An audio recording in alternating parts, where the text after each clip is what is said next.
Стоматолог, пожалуй, самый нелюбимый врач из всех специалистов. Панический страх, возникающий от самого звука бормашины, заставляет многих откладывать визит к врачу до последнего. Однако те времена, когда лечение зубов производилось без анестезии, давно канули в лету. Современную медицину тяжело представить без обезболивания. Потому информация о том, что в городской стоматологии теперь лечат без анестезии, вызвала у многих чувство искреннего негодования. Однако слухи не подтвердились. Стоматологическая служба в корне не может существовать без обезболивания. Если раньше при лечении зубов для обезболивания лечебного процесса мы направляли своих пациентов к хирургам-стоматологам, то сейчас обезболивает у нас и сам врач, то есть врач-стоматолог-терапевт.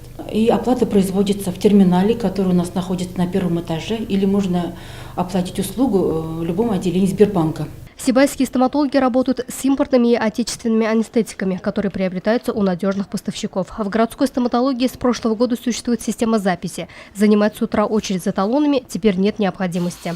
Часть талонов мы выставляем на предварительную запись, часть талонов мы отдаем в регистратуру для живой очереди.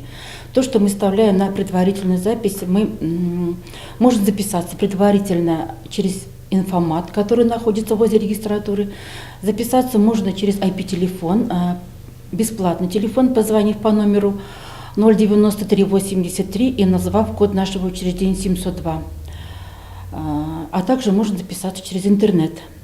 Предварительная запись идет на 2 недели вперед. Это по приказу Минздрава.